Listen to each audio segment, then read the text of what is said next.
Hey guys, welcome to my channel The Curious Palate. I'm Vidya Shivalingam. Today we're making spaghetti all'arrabbiata. It is also known as the angry pasta.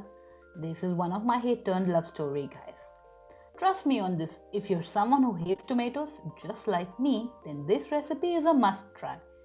Watch out for the interesting ingredient joining the pasta world today. Without further ado, let's get started. These are all the ingredients we need to make this angry pasta. I have added the ingredients list in the description box below as well.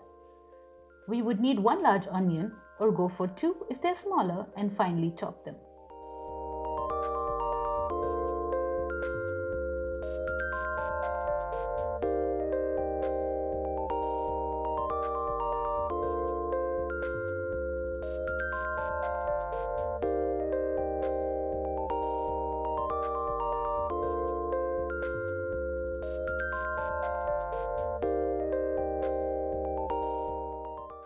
Alright, now that the onions are chopped, take a non-stick pan and place it on medium heat. To this, let us add 2 to 3 tablespoons of extra virgin olive oil and then add in the chopped onions. Give this a quick mix and turn the stove to a low. Let the onions caramelize. Meanwhile, take a large pot and add 3 liters of water and let that come to a boil. Take 5 pods of garlic and reduce them if you're not fond of it, and slice them really thin. Now here's the tip. Garlic's usually added at the very beginning in the oil to impart its flavor to the oil.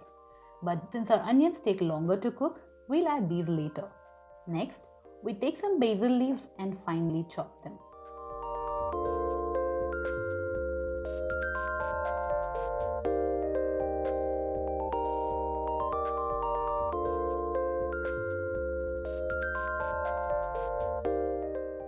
Now, if you want, you can skip this following step and substitute it with half a can of tomato puree and 1 tablespoon of tomato paste.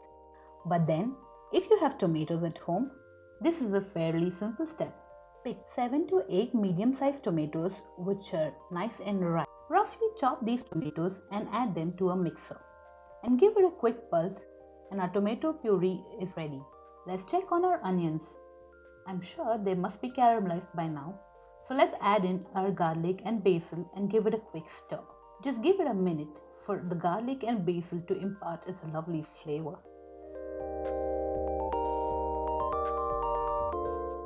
Now let's add in our tomato puree and give it a good mix. To this, I'm going to add in 1 teaspoon of chili flakes, 2 teaspoons of oregano and half a teaspoon of chili powder. Well, arrabbiata is a spicy pasta after all. But if your tolerance to heat is low, please reduce the chili flakes and chili powder accordingly. Stir them well and cover it. Now let the sauce reduce. This is going to take about 10 minutes. Meanwhile, we can get started on the spaghetti. Let us add generous amount of salt to this water. Remember guys, the water should taste like the ocean. Here I have around 250 grams of spaghetti. Twist and add your spaghetti. This is not just fun, but also helps the pasta to not stick to each other. Just like it's mentioned on the package, this spaghetti takes exactly about 11 minutes to cook al dente. Make sure to follow the cooking time mentioned on the package. After 7 to 8 minutes, let us check on our sauce. It's really important to let the sauce cook well. Now, look at this goodness. Our sauce is almost ready. Finally, now is the time to add in a special ingredient. I'm going to add in half a teaspoon of garam masala. Guys, this makes so much difference, so make sure you try this. I'm going to go ahead and add a little salt to this sauce. But make sure you taste your sauce before adding in the salt. And also remember that the pasta also has salt in it already.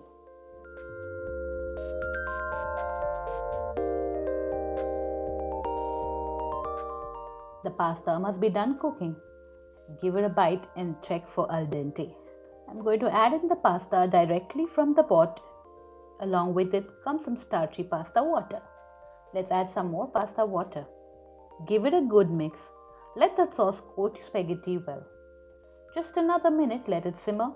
The starch from the pasta water thickens the sauce and gives it a good creamy consistency. It's done, guys. Now let's turn off the stove and add in some chopped basil leaves at this stage. This is going to amp up the flavor and give it loads of freshness.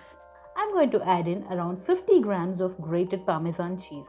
Mix in the cheese and basil and let's serve. Twist the pasta around your tongs to get a good height when you serve it on the plate. Look at this. This looks so delicious. I can't wait to try it. Garnish it with some basil and grated Parmesan cheese.